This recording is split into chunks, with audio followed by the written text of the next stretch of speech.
From Julio Cruz and Gaylord Perry to Alvin Davis and Harold Reynolds to father and son back to back bombs. From Junior J, Joey, and Edgar with Randy A. Rod, Dan, and the Sheriff to Ichiro Moyer and Mikey C to King Felix, Kyle Cruz, and Cano to the present with Julio, Gilbert, Kirby, and Cal. I don't believe it. It just continues. My, oh my. It's another sports podcast.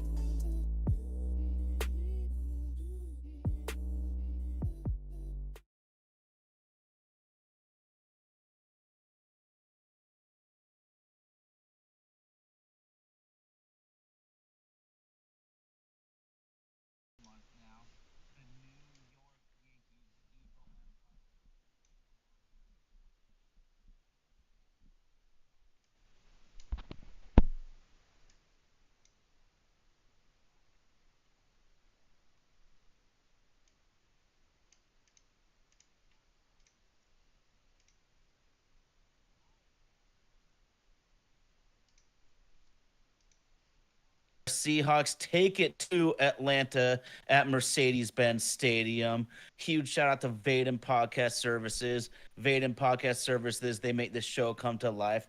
Got to give a giant shout out to all the homies in the live chat, the fire, the knowledge, the jokes, and some of our football teams that come up huge. What's up, Mariners Lifer?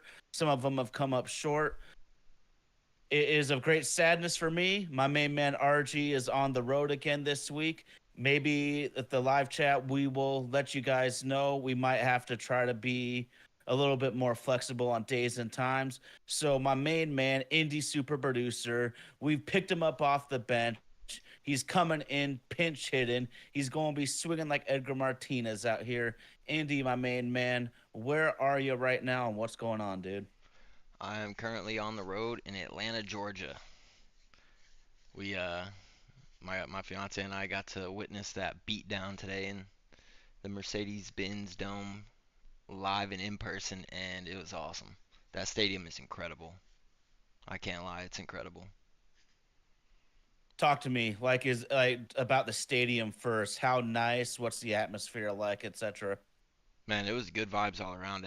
Everybody we ran into was having a good time, enjoying the extremely low price concessions, not having to take out a second mortgage to just have a few drinks and a Jeez. hot dog.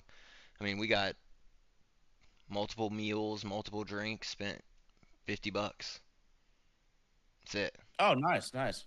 It was awesome. The retractable roof, man, it was incredible. The way that it like you'd have to see pictures and videos of it for to be properly understood, but dude, it lets in a lot of light and it's a lot bigger of an opening than it looks from the outside. Like it Oh, is cool. massive. The entire field is exposed for sure. Oh, It's you know, massive. I didn't even know that was a thing, dude. I didn't. Yeah, I mean, I think I did, but it wasn't something that I like really thought about a whole lot. But Okay. dude, that screen in there too, the 360 screen. But like most screens I've seen like that are like 360 on the outside. This one's like an inward 360, and it is there was like a guy up on the catwalk above it, so you could really see the scale of screen to person, and it is massive. And it's terrifying that something that big is just suspended above, you know, Hmm. $250 million players. It's crazy. It's a Okay, majestic man. piece of man-made art, in my opinion. An architectural wonder, we'll call it that. Absolutely. Okay. Well, here's one thing I want to ask you then, because when you go to a football game, you see things in a different lens than you do watching from home. You might miss a couple of things, but you always gain a different perspective. Tell me whatever you thought about the Seahawks or the Falcons for that matter actually being there in person today down in the ATL. Um, I've seen a lot of people saying that like the Seahawks, sorry, have like an emotional like control issue. Like they're not capable of When shit hits the fan, like DK has his moments where he's pouting on the sideline, where we saw Gino last week banging his head on the tablet during our super spoiled years during the Pete Carroll era. We didn't see a whole lot of you know quarterbacks banging their heads on tablets, and it was more of a positive reassurance, almost to the point where it was made you sick to your stomach. But what I saw down there were a bunch of guys that loved each other and wanted to play for each other and were picking each other up every time they were down. If they made a little play, they were slapping each other on the back saying we got it next time, like it wasn't there was no disarray. That team was there and it knows who its leaders are. And I think today they stepped up and played a mistake-free game led by Gino, who everybody had been bashing on the last couple weeks, including myself. There's nothing I like seeing more than defensive dominance and mistake-free offensive football. And that's what we Hmm. got today. Hmm. It was You completely know, opposite of the last 3 weeks. Sorry, didn't mean to cut you off. mhm. No, it's all good. It's all good. It's a lot easier to play when you're not having a giant uphill battle the entire game. You can stick to your game plan for the entire 60 minutes. So I think that's a huge factor because against the Giants, they got out to actually we had the first touchdown, but they got out to a giant lead and we had to pass, pass, pass. San Francisco, they got out to a giant lead. We had to pass, pass, pass. Ken Walker's stats might not be gaudy, but happy birthday to that young stud with two touchdowns, bro. And you know, it doesn't take Walter Jones or Steve Hutchinson to notice that right tackle has been an extreme issue. Right guard has been an extreme issue for the Seahawks this season. Michael Jarrell, the late round pick, he's considered a project D2 school. If y'all want some really funny football highlights, look up Michael Jarrell on YouTube because he pancakes the living hell out of these little D2 guys. But from my amateur eye, he looked really, really solid. And for a project player, he just looks the part. Stone Forsyth is maybe too tall. There's some guys 6'9" or so that succeed in the NFL Indy, but it's usually few and far between because they just don't have enough natural leverage on the situation. But talk to me, man. I know you've been extremely disappointed with the right side of our offensive line, and I think Jarrell acquitted himself to the point where even when Stone's right, Jarrell needs to play until further notice. Yeah, I agree 100%. It's Jarrell until Abe's back. That's my opinion on it. That he held his ground. I mean, you're going up against some talented pass rushers. Dallas Turner, for one. No, not Dallas Turner. Somebody else. Something else Turner. I can't remember. Is it Dallas Turner? Am I? No, well, anyways, Dallas Turner's the edge rusher from Alabama that went in the first round this year. But Did he go to Atlanta? no, remember Atlanta took our boy Penix. Yeah, I couldn't remember Penix. if he had two. Man, I'm out of it. But yeah, regardless, they were going up against some guys, and he. I saw some struggle there, but I saw him adjust. As the game went on, and it seemed like Gino began to trust him, and the guys beside him began to trust him, and like he was left on an island a few times, and he held his ground. It was good to see. It was very encouraging. Mm-hmm, mm-hmm. I mean, just from the eye test, he sure looks the part. You see that dude walk out there, he just looks like an NFL offensive tackle. Oh So yeah. I totally see why, because I don't think the Seahawks planned on drafting three offensive linemen this year. Although I think you can never go wrong. I always say this: you can never draft enough offensive linemen. Indy, it makes me a little bit crazy when so many fans are like, just draft a random quarterback. Just draft. No, don't draft a random quarterback. The odds of a random lineman becoming a serviceable NFL player is way harder than finding a mid to late round quarterback. Go to Wikipedia and look at every single late round draft pick quarterback. I'm sorry, man. It almost never happens. Purdy and Brady, and you can find a list of guys you don't remember at all on that list. But I am hyped, man. I am hyped. Tommy, O line is the hardest position because not only do you have to win your individual battle, you have to work as a unit to make this thing go. And to top it off, man, these defensive freak shows, Indy, these defensive players are such unbelievable athletes nowadays, man. It blows my mind. Oh yeah, and what blows my mind is Falcons fans are blessed enough to have a guy like AJ Terrell on their secondary, and those fans were tearing his ass up today.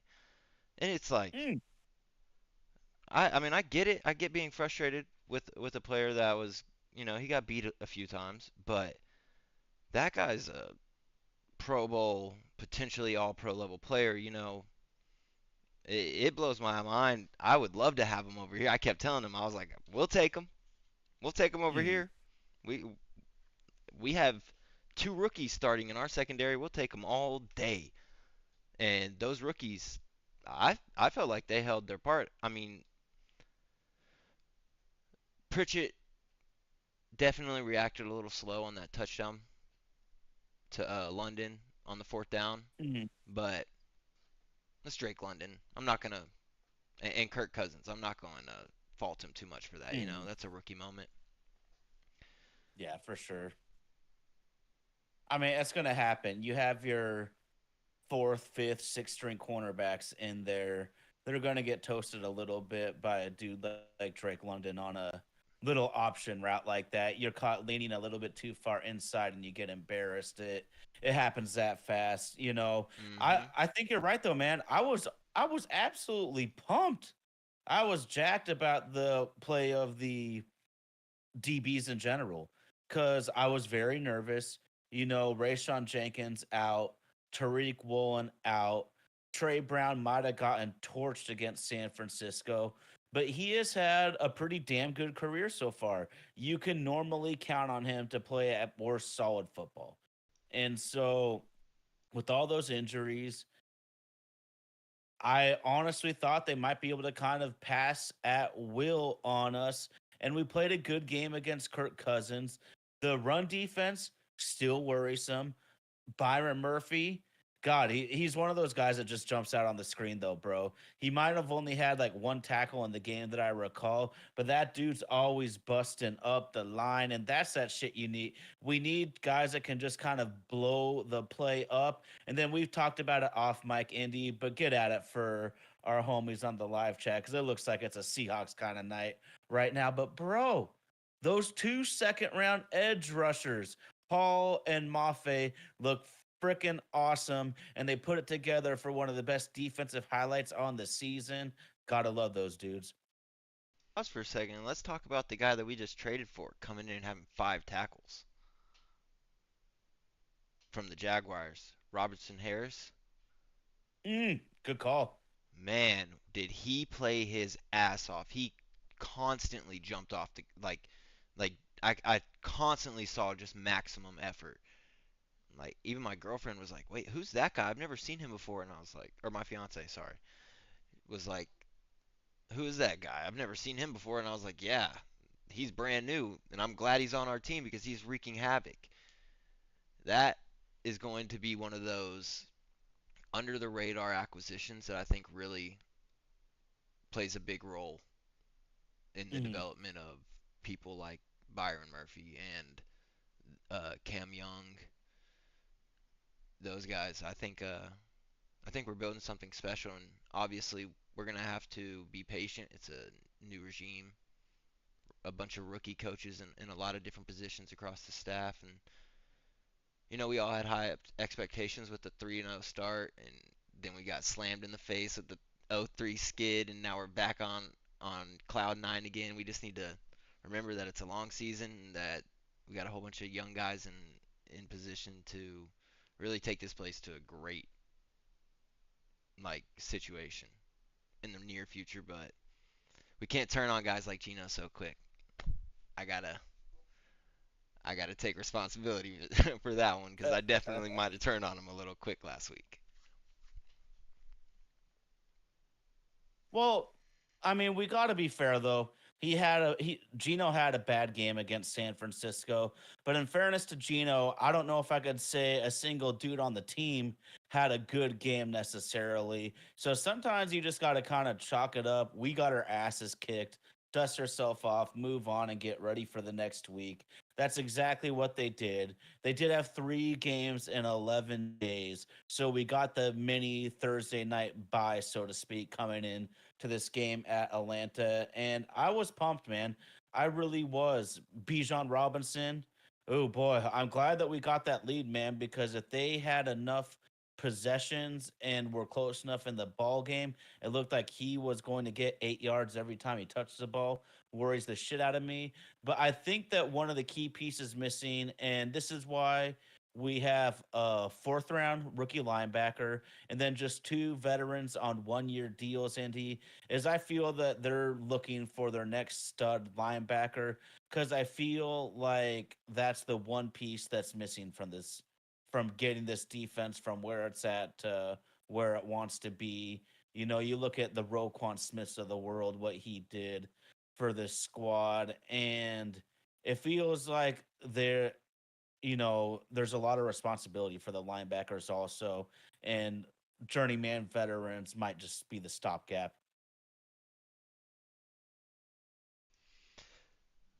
Yeah, I mean, I'm interested in which potential college players, like college linebackers, are going to be in the draft this year. Because I want to keep my eye out on a few. Because, yeah, I mean, really, when you think about our defense, I think Jenkins has played pretty well. I think Julian Love has played pretty well. I think Reek's solid, obviously. Trey Brown, I don't know how much longer he has on his contract. Witherspoon's obviously a lock. If we get that one linebacker, man,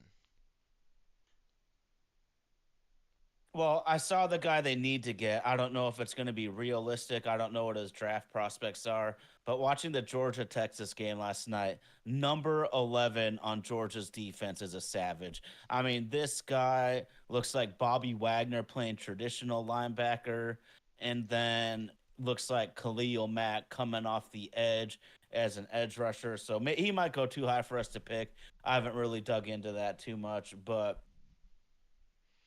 man, it's just fun, man. The NFL season is always fun. College football is obviously, the second rated sport in this country by a mile. But I'm pumped, y'all. I see we got a bunch of the Seahawks fans in tonight. Maybe Texas Power is licking his wounds from that last second loss at Green Bay. But the Seahawks are 4-3 and in first place in the NFC West, man. Not a sexy record, but all that matters is if you're in first. absolutely. I mean, one of the best plays in the history of the NFL happened because 7-9 teams squeaked their way into the playoffs. So Hmm. all you got to do is be at the top of the division when January comes around. That's all that Yeah, no matters. doubt. No doubt. Yeah, it's definitely not going to be the same. The 49ers team we're seeing right now is not going to be the 49ers team we're seeing later in the season when everybody gets healthy. So us Seahawks fans just need to soak it in while we can because Mhm. those guys are going to be right back on track. Oh yeah, and I mean they just embarrassed us a week ago, so it's Absolutely. not like we can totally brush it off. We're only 1 game ahead of them.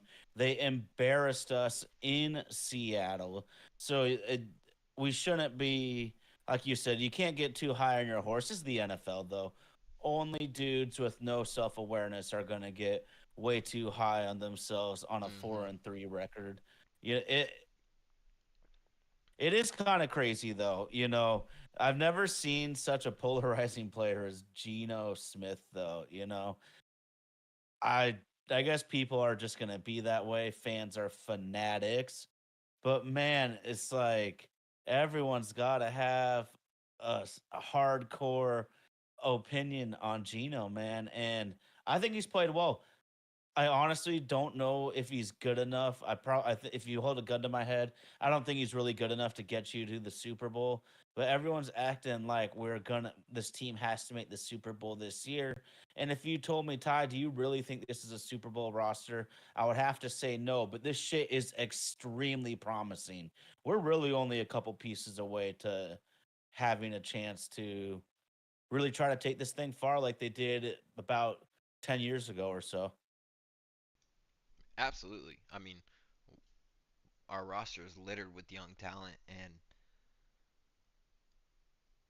like Gino doesn't cost that much. He gives us the flexibility to, go out and sign a few free agents, and gives us time to know to find our guy in the draft. Hopefully, Mhm. like you said, I don't think he's gonna win you a Super Bowl, but worse have. Yeah. I mean, he could. It's just the bottom line is a quarterback of his skill level would have to have everything around him almost perfect. And Yeah, that rarely happens in the NFL to get your roster that right and have the injury luck go your way that much in a season. I mean, we are literally on our four string right tackle. Our offense is functioning and we're on our four string right tackle. Say what you will about any of them, for any NFL team, that's an extreme task to try to even just be functional that far down the depth chart out there on that offensive tackle island. absolutely. Yeah, I mean, 50% of the starting caliber right tackles are not that good. So that's how hard it is to find good offensive linemen in the NFL. Like Tommy said, it's the hardest position to find in his opinion. I can't argue with that. I mean, I would say quarterback probably is still. I don't know, but man, I don't know. It's a it's hard to temper Well, your here's the thing. expectations sometimes, though. You know what I mean? Like you want to Oh expect the yeah. most, you want to want for the most, but you have to be realistic, like you're saying. Like we're not the 2000 Ravens, the 2002 Bucks. We're not a roster built perfectly for someone like Trent Dilfer or Brad Johnson to throw 10 touchdowns on their way to the Super Bowl, basically. So Mhm. and the NFL is different. It's like it's catered to the offense. So I think even as opposed to 10 years ago, it's more important to have a like above average offense than ever Mhm. because defenses can't just bully offenses anymore in my opinion. It's more you have to have a defense that is top to bottom technically sound to be able to completely bully Mhm. an offense in today's football. And I our mean, offense really, the isn't ready. offenses are going to score. They're going Yeah. to score. So, can you make a few big stops per game? Really, the eras of the dominant defense are probably over. As sad as that is to hear, I agree with you. Well, and I just look at the rule changes have made it really tough, and so we'll see though. I mean, scoring and passing is down for the first time in many years this year in the NFL. Sunday Evening Media has a great point. How do we stop the run though? Because it's killing us, man. And if New England had a better quarterback in than Jacoby Brissett, they should have beat us at New England earlier this year because they ran all over us. They just had a quarterback that couldn't throw for over 120 yards, and that makes it really tough in today's league. Man, yeah, it's a guessing game half the time. When Mhm. especially when you're facing a team with two starting caliber running backs and like you said, somebody who can throw for 300 yards at, a pretty regular pace. So, I mean, it is hard to game plan for, but you're also in the NFL, and it's your job to game plan for that shit. So we need to Mm. figure that shit out. Like you said, like McDonald's defensive guru is what they labeled him. Like we've seen flashes of it, of what this defense can be, but we need to see that consistency, and I think that just comes with what we've been saying. Hmm. Time. It comes with This, time. this is why this is why I think a true badass NFL linebacker would be the game changer for this defense is because Sunday evening, we know that they want to play the two deep safety. It's so in vogue today. All styles come back in. Bell bottoms and baggy jeans for ladies are coming back in style. The two deep safety is coming back in style. And it obviously is harder to stop the run if you don't have one of your safeties down lurking around the box. That's why having Earl Thomas, you've mentioned this before, off mic, Andy. Earl Thomas was critical for the Seahawks because his range out there in center field allows Cam Chancellor to sniff around down there with the linebackers. And I think that the Seahawks D is going to have to consider conceding what they don't want to and bring down some safeties into the box area. Now, here's the thing, Indy, is with all the injuries at DB, I feel they have to. I bet they felt they had to protect themselves against the big play, the run offense. The run yardage are going to give up. Be damned. Sometimes you got to make sacrifices in this league, and hopefully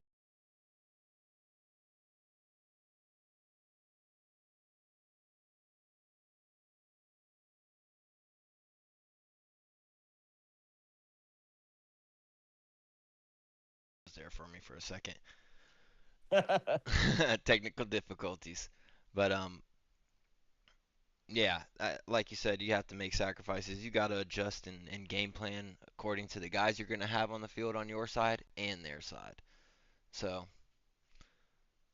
yeah, we need that true center of the field roaming, just general, like Bobby Wagner was back in his heyday Mhm, mhm. with that 92 Madden speed or whatever it was. We need somebody like that.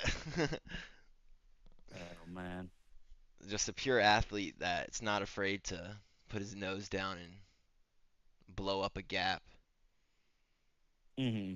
Well, What? here's the thing, dude. Like in today's NFL, since they've gone to smaller linebackers compared to years past, there is mostly either a coverage guy or a run stuffer, and then there is the few guys that can do both. Bobby Wagner is going to the Hall of Fame because at once in his career he was a speed guy and he was a run stuffer. But if we can try to find one of those guys, he's not a household name, but Quay Walker for Green Bay is an absolute Georgia freak show. Our boy RG might have a little something to say about the dudes from Georgia because one of their D tackles has been kind of underwhelming. But I'm here to say we need that kind of linebacker, one of those freak shows that's big enough to stuff the run, but also fast enough to roam in coverage. And it's not easy to find. You're going to have to spend a high pick on that guy. Or maybe not. I'm talking out of both sides of my mouth though, because Fred Warner was third rounder, Bobby Wagner was second rounder, but we got to find that dude. Yes, we do. Yes, we do. And it feels like we've missed out on a few guys that were available for us, and we chose running backs or wide receiver, offensive lineman, in the second or third round a few years in a row where I saw a bunch of Hawks fans clamoring for a linebacker. But yeah, like there's plenty of guys that aren't found in the first round that are studs, especially in the linebacker position. I mean, Mhm. we play one twice a year. Fred Warner, Yeah, no doubt, no man, doubt. he's one of those freaks in my opinion. He's well on his way to a great career, potentially Hall of Fame. if he stays on the pace he's on, in my opinion. That guy is incredible. I want somebody like him on our team. That would set us off. It's coming. It's coming. I There is actually one dude we might have to see if he makes it back from his Achilles injury, but I wouldn't mind bringing Dre Greenlaw. I know because I know he's a free agent this offseason. If San Francisco can't afford him, I would love to bring in Dre Greenlaw. Ooh, that would be sneaky, but I would love it. You think he would hop over to the rival? Dude, money talks, shit walks, dude. It's that simple. And That's these true. guys have a very finite amount of time to get as much as they possibly can. And linebacker is an extremely physical position where, a bad shoulder break or something of that nature can really screw it all up. I mean, hell, Dre Greenlaw should know as much as anyone. He was jumping on the sideline and tore his Achilles in the Super Bowl. You can have traumatic injuries at any moment, so you got to get yours while the getting's good. It's a very good point. It's a very good point. So, Mariners lifers I said mean, we that's play that's too my much zone. yeah. I'm with them. Yep. Why? I mean, what? Why do you want to play? I get okay. Today, I truly get it because we are down so many cornerbacks. You're really trying to protect yourself. So I get it today, but the track record shows that we really seem to want to play it safe. And I guess I should have known just judging by his blitzing stats. But I was really hoping we'd have an aggressive defense after all these years of Pete Carroll, bend but don't break. I mean, granted, Pete had one of the great defensive runs of NFL history in 4 or 5 years with the LOB, but the bend and break gets a little bit annoying, a little bit too much zone. And Indy, I know all of the media's like Mike McDonald in his fire zones and you simulated pressures. Dude, these offensive lines are picking it all up every time right now. And then we just have a D tackle dropping back into space, not knowing what the hell he's doing. These guys are flying by him like a hummingbird, because these are like 320 pounders and they got dudes running 4.3s trying to keep up with them cats. And we might need to mix it up a little bit, but hey, I got so much faith in Mike McDonald. I got so much faith in Ryan Grubb. And I just want to give a huge shout out to LaVisca Chenault. I Ooh. like I like big hits, man, and big hits on special teams, especially. D. Williams got a fantastic return. Lavisca Chenault just jacks this dude up, blocking for his main man on the kick return, and then he also made a big hit coming down in kick coverage. Lavisca Chenault scored a touchdown last week. Sneaky big pickup. I love these kinds of dudes. I heard both of those hits all the way up in 216. I bet, bro. Those are some those are some licks right there. Yeah, yeah, I would love to see the defense be more aggressive like you were saying. And it does feel like these simulated pressures aren't simulating much pressure. But today shit worked. So, it's 1 week at a time. Let these guys figure it out. We'll sit here and talk our shit. We'll get mad. We'll, spill our beers when we yell at the TV. But these guys are getting paid millions of dollars and they're out there doing the damn thing. So just Let's being do there it. today, just seeing the way that some of those young guys responded to getting beat and stepping up in key moments, shutting down some runs on third down and wrapping up when it mattered. It was good.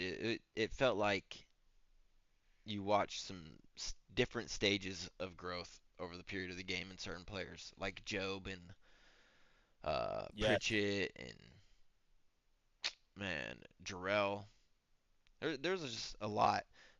I will say, uh, JSN should have put two hands up for that ball, I was wondering the same thing. I, dude. I literally yelled at my TV that. It's moments like that. Like obviously, it didn't cost us the game.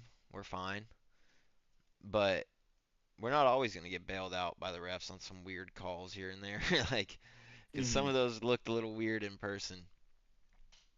It's just I miss the days where you just put two hands on the ball and secured it. Mhm. I'm gonna give him a little bit of credit there because on the slow mo instant replay, which is one of the great factors of watching at home. Honestly, to me nowadays, if you go to the game, you're really going for the atmosphere Mm-hmm. because you see so much at home nowadays. These camera angles and the high definition are fucking incredible. I can't even imagine going back to our Square TV days when I was a little kid and we had channels 4 through 13. That shit makes me crack up when I really think about how could we have watched sports like barbaric cavemen in that time period, bro. So this shit's awesome. But I just want to say another shout out. You were saying some young guys stepping up. And we need to see how this unfolds, but there's something to be said. So, Rayshawn Jenkins is a big hitter, but is he fast enough, Indy, to get to enough plays to make the big hits worth it, or is he too slow and can't get the angles? And which may have caused so many big runs lately. The reason I'm saying that is Kobe Bryant had a big day. I've always wished he played more. He had a hell of a rookie year and then has kind of been MIA the last couple years. I don't think it's his fault because you can't make plays when you're not on the field. But Kobe Bryant stepping up, bro, and he clearly jumped Taekwon Wallace in the depth chart because I was honestly curious when I heard they put Rayshawn Jenkins, the safety, on the IR. So I was wondering if it would be Wallace or it would be Kobe. And Kobe Bryant, not only with the pick, I think he provides way more speed out there. Oh, he played his tail off, man. He was all over the field. I know those guys were sick of me screaming his name every time he made a play, for sure. Yeah, like I feel confident in him, and like you said, it felt like he just disappeared. But I know he was dealing with a few injuries like to begin his second year, which kind of buried Okay. him a little bit, and then he made the switch to safety as well, which kind of probably Oh, good slowed point. his Good point. development down a little bit. But yeah, dude, he played his butt off, and you you love to see him get his opportunity and shine in it because I mean, he was. I don't even know how many tackles he had, but it felt like 6, 7 at least. He was all over the field. Uh, Okay, man. I want. Oh, go ahead. Go ahead. no, I was just gonna say in regards to Jenkins, I'm not sure if he's too slow or if he's just not being put in the right positions to maximize his skill sets. I think he's like a downhill. I'm gonna hit you in your face type of guy. I don't think he's got the like side to side edge contain ability that Kobe does because Kobe was getting out there and he was getting out there pretty damn quick. And Mm-hmm. he was still putting on some big hits, I'm not gonna lie. Like he's not a tiny dude. Mm-hmm. Like I don't know. I don't think that Jenkins is too slow. I just don't think that he's like a true two deep safety. Well, if we want to play two deep safety, then put Kobe in because he's better at that. Mhm. And then you have a faster outside linebacker type player with Jenkins that you can. I mean, I feel like he could use Jenkins in a similar way to the way that they use Jamal Adams, Yeah, but I think he'd be I'll more I'll be effective. third and long. Yeah, I think he could be more effective than Adams because he's better in coverage, in my opinion, Mm-hmm. Mm-hmm. and he probably has better hands because Jamal Adams infamously had stone hands. I don't think I've watched anybody drop more picks than him. I'll just never forget that one that hit him right in the face mask. Oh, oh, the you could probably see the veins in my forehead popping out when I was yelling at the TV. I can't get too mad at him though. We saw Drake London have that exact same thing happen to him today, and he's a Yeah. premier receiver, so it does happen. But it's a funny low light when it does, man. Oh, it happened to what's his name? Tyrann Matthew on Thursday. Hit him right Okay, in the there you go. chest, man. I think the Saints dropped two interceptions on that drive, and they went on Ugh. to, and the Broncos went on to score. Brutal, brutal. But I feel like that was the Jamal Adams experience for the most part. Aside Fair from his enough, first man. year, Fair enough. because those that sack record as a DB was pretty awesome. Oh yeah. That was I mean, awesome. the dude's a hell of a player. He just couldn't stay on the field, and unfortunately, that's part of football. It looks like our right tackle might only get 1 year of playing in the NFL because his body just won't allow him. It's nothing that he's doing, but some guys, dude, their bodies just don't hold up in this league. It's rigorous to say the very least, you know. So sometimes that shit just happens. Absolutely. Okay, I have a question for you. If you're JSN on that double pass, do you throw that ball or do you just tuck it and run? Because he threw that thing into double coverage. It looked real Well, sketchy from my point of view. I didn't see the TV They angle. they were all over it. They were all over it. So the only play he could make would be to throw it out of bounds or throw up a jump ball. And he chose to throw up a jump ball because that was a beautiful job by the Falcons not falling for that Hmm. trick play because they had two guys deep on DK and they also had the flow crashing in. Like if he kept it and run, he was gonna lose a few yards guaranteed.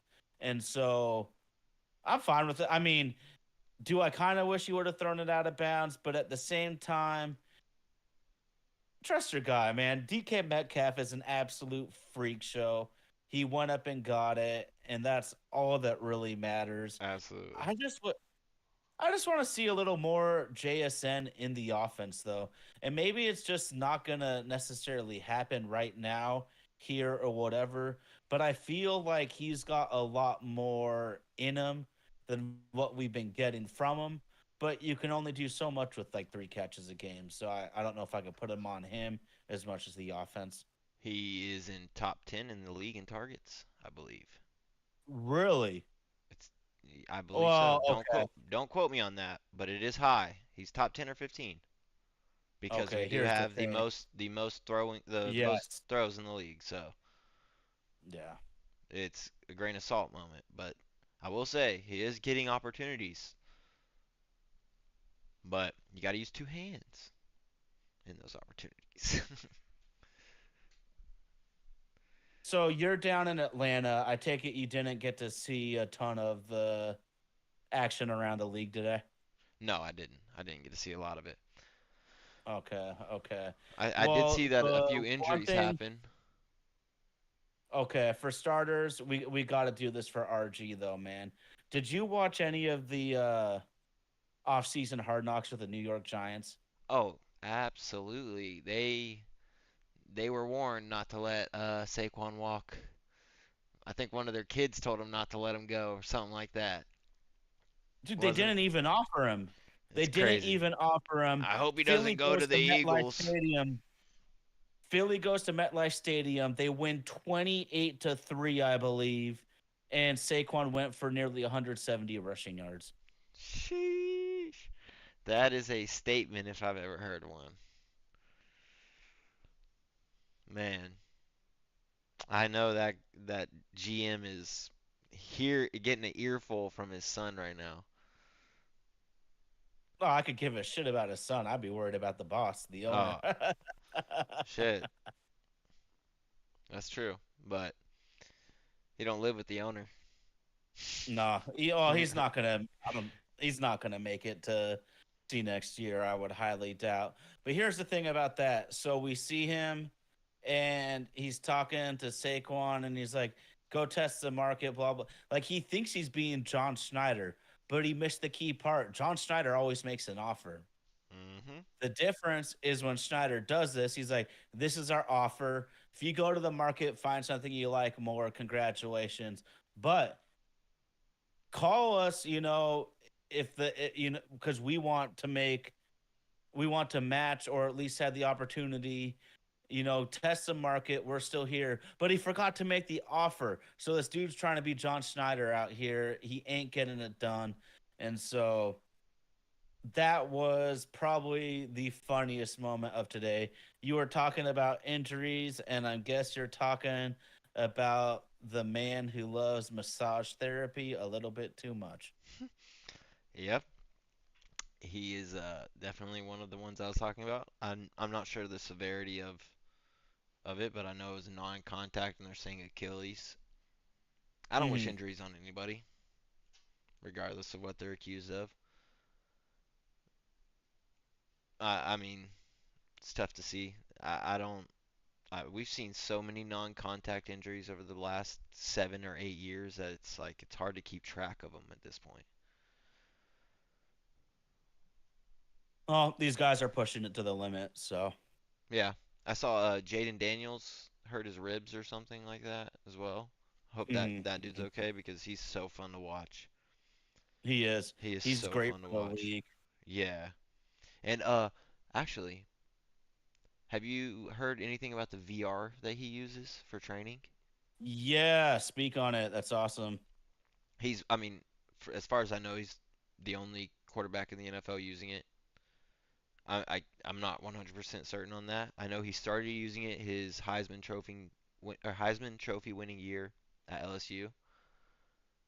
Before that, I mean, he was good in college, but he was not, Heisman level good. He started using this German VR NFL training equipment. I don't know a ton about it, but he credits it for giving him, hundreds to thousands of more reps per year than the other quarterbacks that take no wear and tear Hmm. on his body, which I think is the future of the sport. And It absolutely is. and we're getting to witness the beginning of it.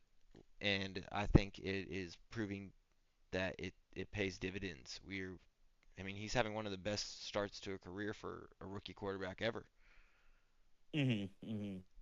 like Well, pure what's so production great for wise. him is he gets to try to read these defenses pre-snap.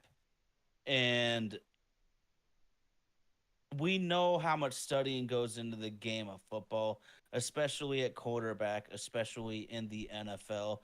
And so I just think it's so cool. What a wonderful use of technology. And your biggest point, Indy, is this is the future. Any college program that can afford this, every NFL team is going to acquire this. And it's going to be part of their daily study habits, man, as an NFL quarterback and an NFL player. I don't know how much it would really help to play cornerback. It's such an athletic, reactive sport. But quarterback, oh my goodness. Oh I yeah. mean, instead of just trying to imagine in his head, maybe he goes home with his girlfriend and he's just calling out, like, 35's the mic, blah, blah, blah, line, shift, receive. Okay, we're good. He is literally getting to see this. And if anyone's ever put in a VR set, it is unbelievable where this technology has come. I never thought we would get to this point. And this is just like with the stuff that's $200 made to the public. I guarantee you, this German VR apparatus that Jaden Daniels is using is not the $200 Oculus that we've all tried. Oh no no no. It is something far more advanced. I'm certain of it. I actually have a friend who lives in Germany and he's an investor, and he said that he wishes so bad he could invest in that company, but it's not public. So Mm. he's waiting for it to go public. So it's a big thing in Germany right now. It's a big company. They're making waves over there. Ooh. Ooh, you tipped me off, bro. You tipped me off. Yes, sir. Sunday evening media says give it to Gino, please. Right? I think it would Shit. be a great tool for Gino because when he knows what he wants to do and has the time to deliver, he is awesome. Now, Hmm. it's a lot of the other parts of playing quarterback that keeps him from reaching the elite status. I think it's too late in his career to reach that VR, not whatever. But I'm with you, Sunday evening media. I think that could be a major difference maker for all quarterbacks for that matter. But man, crazy Absolutely. times, man. Is there anything else on the NFL level you want to dig into really quick? Not really. No, okay. It's been fun, man. It's Absolutely. Chiefs undefeated still, doing it with defense and a little bit of Patty Mahomes. Bang They're bang Niner starting to gang. give me they're starting to give me like a '90s Cowboys type of feel right now, where they might have a great quarterback, but they don't. They find ways to win. Okay, Indy, I gotta look right now.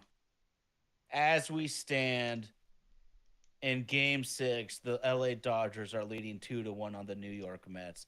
The Whoo. Bronx Bombers, the New York Yankees are already in the World Series. So, Andy, that means the top three payrolls in Major League Baseball all made the league championship series. Three of the top four teams were top 10 in on base percentage. So to me, it's clear. The teams that can get on base right now are the ones winning baseball games. The Mariners hit like 224 with about a 312 on base percentage, which is purely pathetic. I just want to give a huge shout out, man. So, do you remember John Carlos Stanton? He has been a public enemy of Yankees fans. He is underwhelmed a little bit, but he's absolutely been the hero of the playoffs for New York. In the ALCS alone, John Carlos Stanton with 4 home runs, 7 RBI. My boy Juan Soto with the back-breaking 3-run bomb to close the door on the Indians in the 10th inning. And then the craziest shit to me, bro, is Clase, the Indians closer, has been unbelievable. He had an ERA of point 0.8, so some point 0.8 something, 5 earned runs and 74 plus innings of work. Only 5 earned runs all season. He has given up 8 earned runs and 8 innings pitched in the postseason,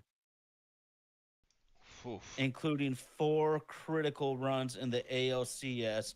Clase with 5 earned runs all regular season, 8 in the short postseason. But I'm glad, Indy, because there's the big boys are playing because the Mariners ownership doesn't need any more fuel for them to be cheap. I'm happy to see some big dogs are in. Oh, I that Class A stat has me just. I would have never guessed that. That is insane to me. Wow. Oh, it is. Yeah. Wow. I know Guardians fans are real confused about that one. Let down for sure. That has to hurt. That has to hurt. But yeah, I mean, hopefully seeing that, like you said, the three top payrolls are in the championship series pushes management to spend a little more, maybe, or ownership, I should say, not management, ownership to spend a little Mhm. more because I mean, spending on on talent pays off sometimes. I feel like more often than not. So as long as you're not trying to go after constant retreads and aging superstars, I feel like it typically works out. But yeah, yeah, it's gonna be it's gonna be an awesome production, no matter which team advances to face the Yankees. The World Mhm. Series is gonna be a hell of a production, and I'm looking forward to it. Well, it's either going to be the Subway Series or the old school Subway Series. Because y'all Hmm. know what time it is. The LA Dodgers at one point were the Brooklyn Dodgers. So might hop in the time machine, so to speak. But all I can think about Indy is when I think about the Subway Series, I think about Piazza breaking his bat and Roger Clemens grabs the freaking broken piece and throws it at Piazza as he's running down the line. Oh boy, you want to talk about some roid rage? I don't know what else is, man. That's facts. That is one of those crazy highlights that you just can't believe are real almost. Yeah, dude. Yeah, I'm looking forward to either matchup. I think we'll be spoiled as baseball fans regardless. Yeah, I just want to see the stars at this point, and these teams sure deliver. It's absolutely wild. It pisses me off though to see Juan Soto playing so well. I just always felt like he should be a Seattle Mariner for 1 year. All I wanted was 1 year, but That I one don't year even would have get brought that. a whole lot of production. That's what I'm saying. And a whole lot of production equals a whole lot of money in your pocket, Mister Stanton. Mm-hmm. Man, Mr. Stanton, take notes. Ty's got all of it for you right here. Yeah, yeah. The problem is he don't want to hear it. Nah, he doesn't want to hear shit. All he wants to hear is cha-ching, cha-ching, cha-ching, cha-ching. I imagine there might be a lot of mouths to feed though in that ownership group as well. So we need a It's a big tricky whale. situation.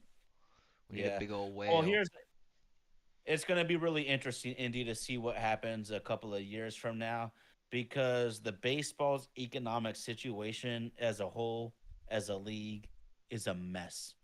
Mm. It's an absolute mess. I would almost guarantee you there's going to be a lockout and we are going to see some big changes in baseball. And I honestly think that finally the players might cave and give the owners a salary cap.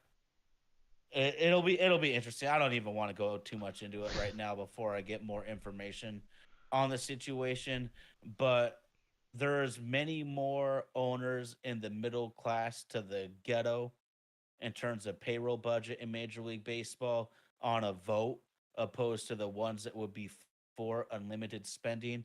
I could see maybe there being a lockout and finally settling on a salary floor and a salary cap for Major League Baseball, and that would just change things completely. Big time. That would absolutely level the playing field. I think. Hey, we know Mariners ownership would vote for a salary cap. Oh I yeah, guarantee it. without a shadow of a doubt. I And mean, it makes it a more even playing field for the mid to low market teams, and that's where we and fall. if we're 18th in spending right now, that means we can guarantee 12 more teams would vote yes. So we're only 3 teams away from half the league.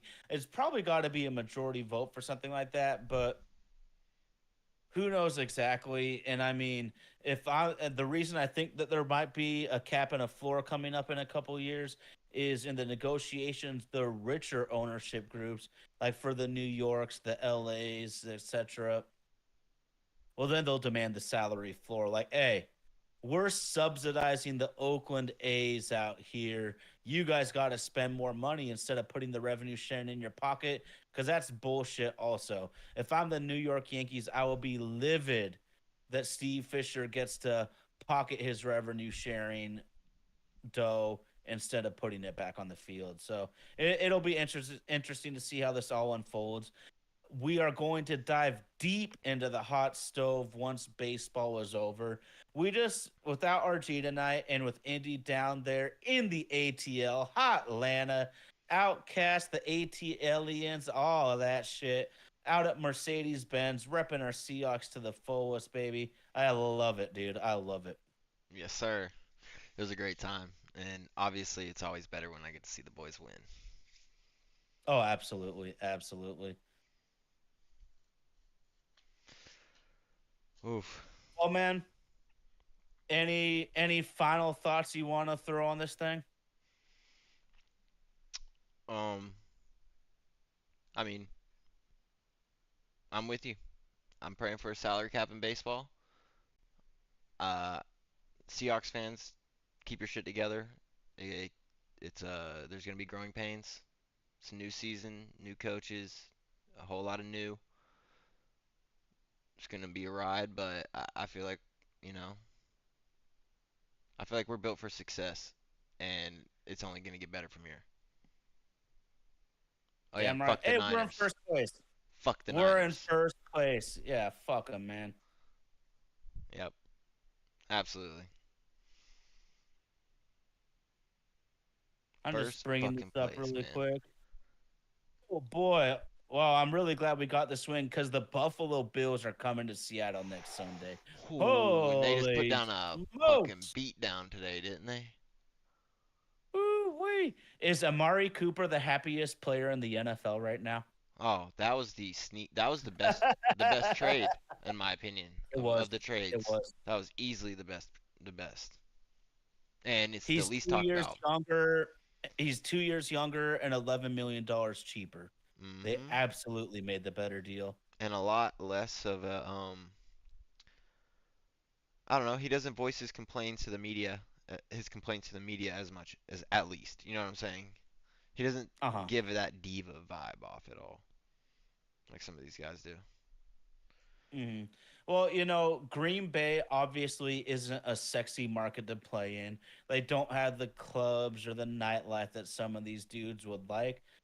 But sometimes you don't know how good your situation is until you're out of it. And Aaron Rodgers and Devontae Adams wanted out of Green Bay, and they found out pretty quickly that that is a top flight organization who is consistent as it gets. They're always consistently winning. All the naysayers want to talk this shit. Yeah, they only had two Super Bowls in the last 30 years with Favre and Rodgers. How many teams in the league actually have multiple championships in that time frame? Winning Super Bowls are extremely difficult. If your team's consistent, that's all you can really ask for.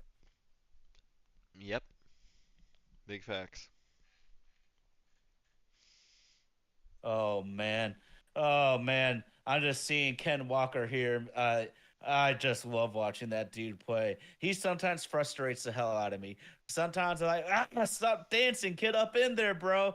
But man, he is just so exciting to watch play football. Absolutely, dude. That catch and the throw, that whole play was Oh, immaculate.